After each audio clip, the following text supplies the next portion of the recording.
Good morning, folks, and welcome to this morning's video. I hope you had a great weekend. I have four pairs on watch today, and those are Aussie CAD, Pound Swiss, Aussie Swiss, and Dollar Singapore. My little hedge play, which did play out. I was looking for a hedge play last week on this pair, and that did actually play out. It just didn't provide us with an entry, or didn't provide me with an entry. But anyway, Aussie CAD, my favorite of the bunch on the higher time frames. You can see that we have, even if we zoom out to the weekly, possibly even the monthly. Yep, you can see the wicks there. Even if we zoom out to the weekly, you can see that we have a very sharp move there. We have this standout high, okay, and which would likely be a high area of value for people, okay, for the bigger players. Okay, one of the clues is that we had a bit of a near miss to it. Okay, we near missed to this area. The near misses are often filled. Another thing, we have this. Usually the legs are of a similar length. So if we have an impulse correction continuation, the legs tend to be of a similar length before they complete. Okay, and you can see, where did we react here? We reacted almost perfectly in alignment with that theory. Okay, so what happens? We come back up, we tap into that high, but we don't really break above. When we have really significant highs such as this, we usually break above. If we're going to move to the downside, we don't usually just tap it as we did there. Okay, so what happens? We come back up, we break ever so slightly more above, and then we get the complete follow through, and then the push to the downside. This is more in keeping with what I would anticipate seeing if we're going to move to the downside, when we tap into such a significant high. Okay, so yes, this is a high test. You might be thinking, well, it's bullish.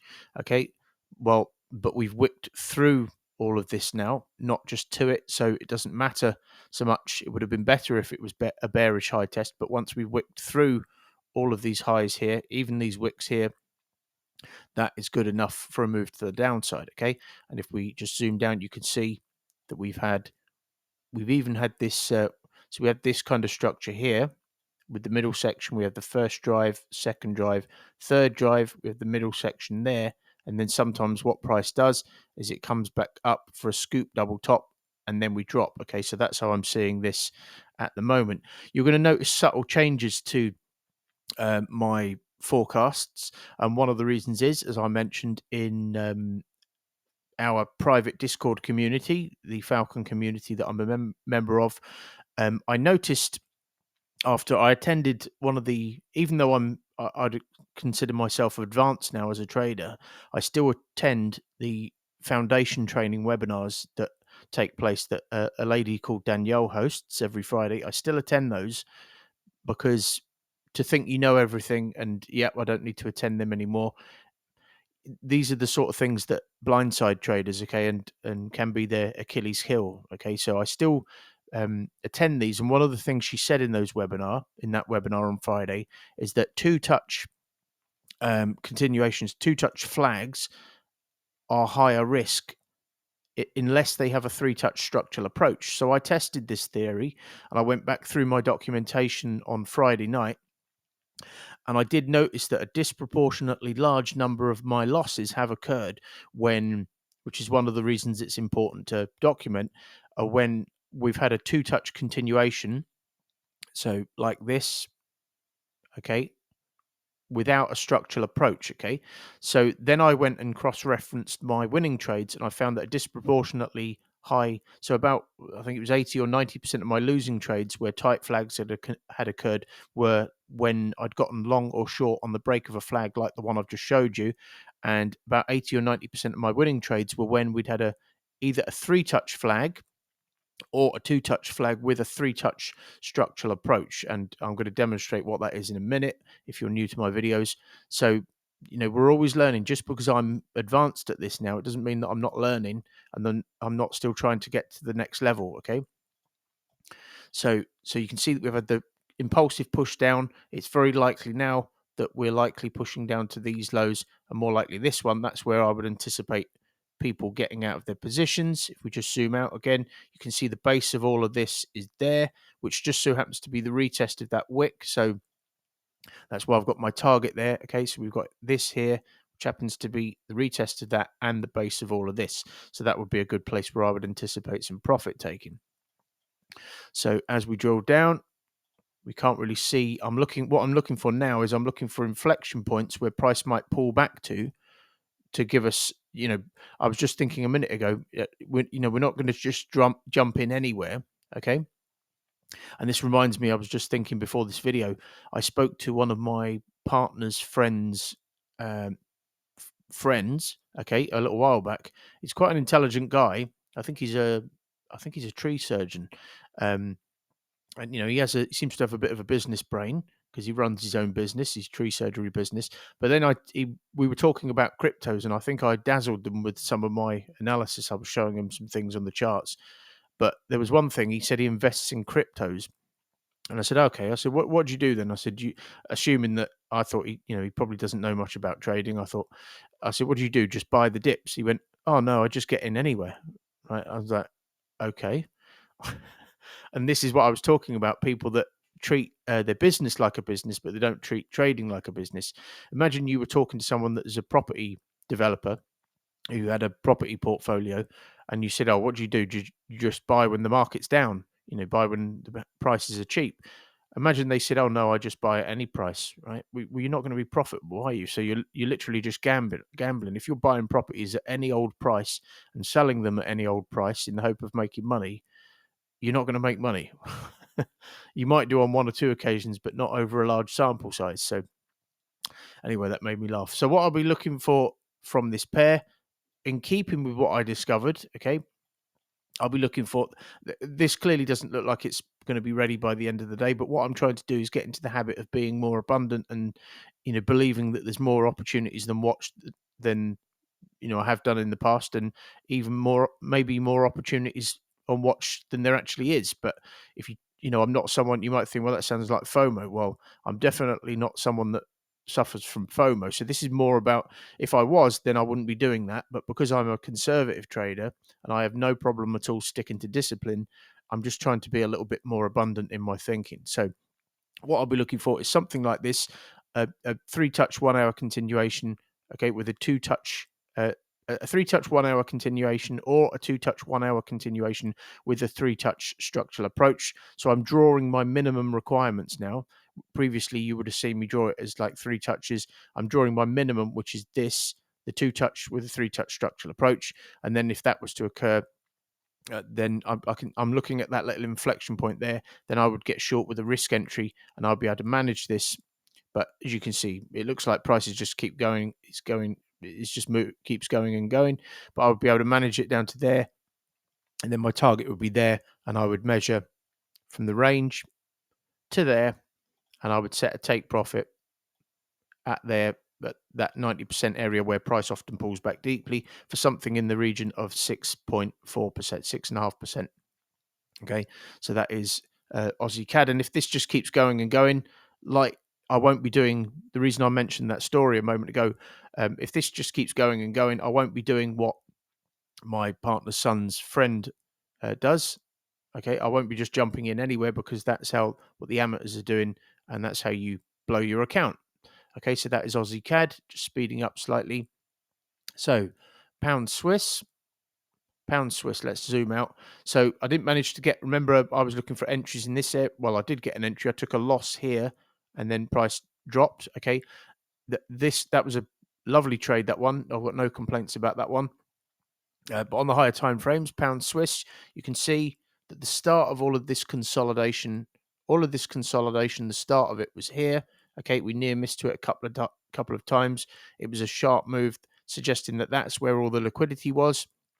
Sure enough, we had further evidence of that when we had a ending structure here. So we had a corrective move up with no real structure to it, and then right at the end, we get this, an ending structure, a reversal structure. We get the 1, 2, 3 break above, catch people the wrong side of the market who think that this is now, it's going to the moon, because apparently resistance has become support, and then boom. And I said to you that we would likely replicate, if this is an impulse correction continuation to push lower, the continuation leg would likely replicate the impulsivity of the preceding impulse. Okay, and you can see That seems to be what's happening, okay? And you can also see that we haven't fulfilled that move yet, suggesting that if, for example, we were to correct under this low, confirming that there was not enough liquidity here to send price back to the upside, then we'll likely follow through to take out this low, and I'll explain why I've got another ray line there just above it in a minute. Okay, so that is pound Swiss. Let's drill down. You can see that we are consolidating below this low, giving further fuel to the theory. Okay, now what I'm doing is I'm looking for inflection points. We have a sharp point there, but it wouldn't surprise me if we pull back into this area. We also have that sharp move there. Now, although that one is more, I think my dog's trying to get in my office. Although that one is more prevalent, I'm also looking at the proportions of this. So I'm looking at this impulse and the correction, and I'm looking at, does this, especially on a pair like pound Swiss, does it look proportionate to the move down which has preceded it? And is there a reason for, to price to pull back into this area to retest the back end of that previous structure? And the answer is yes. Okay, so you can see that we've got this. Consolidation here, but we also have this little hook point sat above, right? So what I'm going to be looking for in this instance is I'm looking for price to. So the other thing, just to touch on it now, if we'd had a really bearish daily close, okay, well we have, but and a bearish 4 hour as well, then I wouldn't necessarily be looking for price to pull all the way back up to here. But the clue is for me, look at this 4 hour. This 4 hour high test there. Okay, when we get a 4 hour high test there, it's likely that we will move a bit higher before continuing to the downside than if this wasn't a bullish 4 hour high test. Okay, so with that in mind, what I'm looking for, and we do need to drop down to the 15-minute for this. I'm looking for this. I'm looking for a 1, 2, 3. So essentially the same thing again. I'm looking for a 3-touch continuation or a 2-touch 1 hour continuation with a 3-touch structural approach. So 1, 2, 3, tap into that, retesting the back end of all of that consolidation, and then I would look to get short with a risk entry there. Okay, and then I would be able to manage this down to the low of that structure for something in the region of 3.5%. And then if we measure the whole range, okay, if we measure the whole range, so from there to there, and the 90% area is where price often pulls back deeply, you can see that there's a sharp move down there followed by a sharp move up. So, the price is often leaving clues. And if we measure the impulse and assume that the continuation leg is of a similar length, that takes us down to the area as well, okay, to potentially take out that wick, okay, and the 90% area would be there, and that would give us something in the region of about 7.5% to work with. So that is pound Swiss. So let's see what happens there. I've got an alert set there, okay, so just to see if we pull into retest the back end of that, just see what happens there. So that is pound Swiss, Aussie Swiss. It's going to be a similar deal. Again, Aussie Swiss just looks like it's selling off, but that's not necessarily a bad thing. If it sells off, the more it sells off, then if it does pull back, we're going to get more of a correction, a larger correction, which means that more volume is being built for the next leg lower. So, okay, you can see one of the reasons I've put this third on the list is you can see that this is not as standout as some of the other ones. So look at the value area on pound Swiss and on Aussie CAD. Okay, they stand out a lot more than the one on Aussie Swiss does. Okay, so that's one of the reasons this is lower down on the list. Okay, what happens though? We come up, we near miss to this area.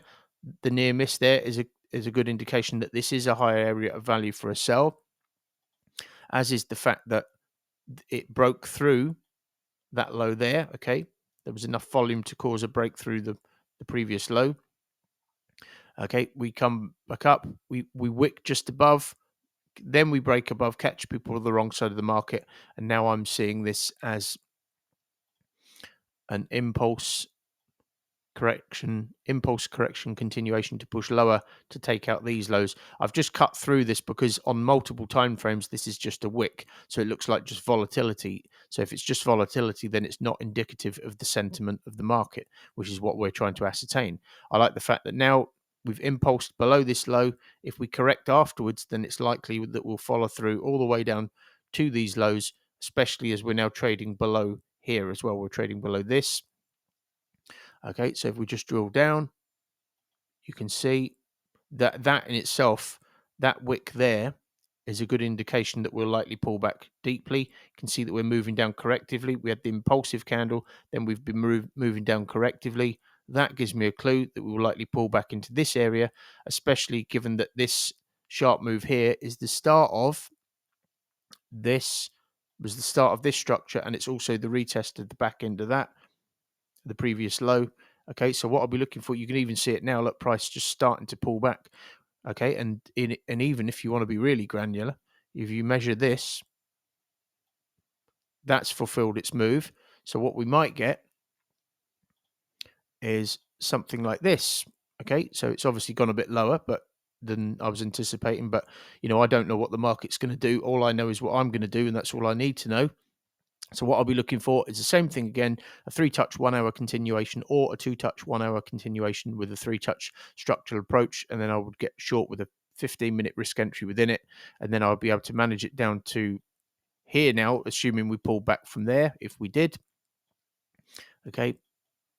And then my target would be there for something in the region of 8%. Okay. So as I said, on the 4-hour chart, you can see that there's just a wick there. And then that would be, if we just measured that range, okay, so where have we come from? If we measure the range, that low would be just above the 90% area where price can pull back deeply, okay? And you can see we've kind of near missed to that low, which happened to be the kind of the retest of the back end of that, okay? So that is Aussie Swiss. This is just the thought process that goes on when I'm analyzing these pairs. So my alert has gone. I think it already triggered once. So let's reset another alert. Boom. There we go. So we've set another alert. Dollar Singapore. So last week, I'm going to have to speed up here because I've gone on too long. We have the sharp move there where we had a big sell-off that broke through all of these lows, suggesting that that's where the liquidity likely was. We also had another clue. We had this structure leading up to it. We break above, bit of a scoop double top, and then we push to the downside, okay? Now, dollar Singapore moves very much in alignment with the DXY, the dollar index, which does look like it's pushing higher. Okay, so previously, and I said that last week, okay, we had the impulse up correction, and I said just because it's a correction and it looks like it's moving higher, we could, because this just looked like consolidation to some extent, we could just drop out. And then if we did, I would be looking for a correction underwards, which I didn't manage to get an entry on.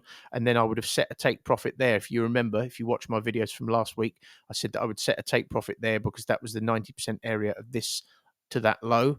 Okay, what happens? We dropped out, hit that area. I would have hit my take profit if I'd have got the entry.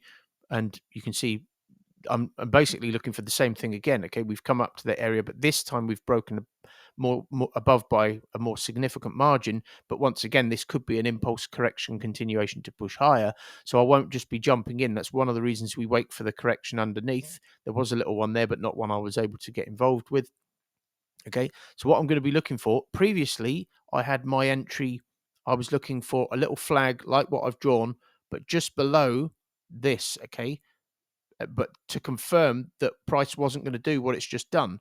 You see, it's just broken back in. So that's why we wait for the correction underneath. We didn't get a sideways correction underneath. All we got is a wick below and a wick back in. So because of that, I've amended my forecast this morning. And what I'm now looking for, because if we were going to push higher, this likely wouldn't be ready by the end of the day. I'm looking for a dropout, and then I'll be looking for, so a 1 hour impulse down, followed by a 3-touch 15-minute continuation or a 2-touch 15-minute continuation with a 3-touch structural approach, and then I would look to get short of the break of it or within it, and then once again I would be targeting that low, which is the 90% area of that low. Okay, Okay, so that's my little hedge play, which I don't think is likely, but which I'm just looking out for all the same.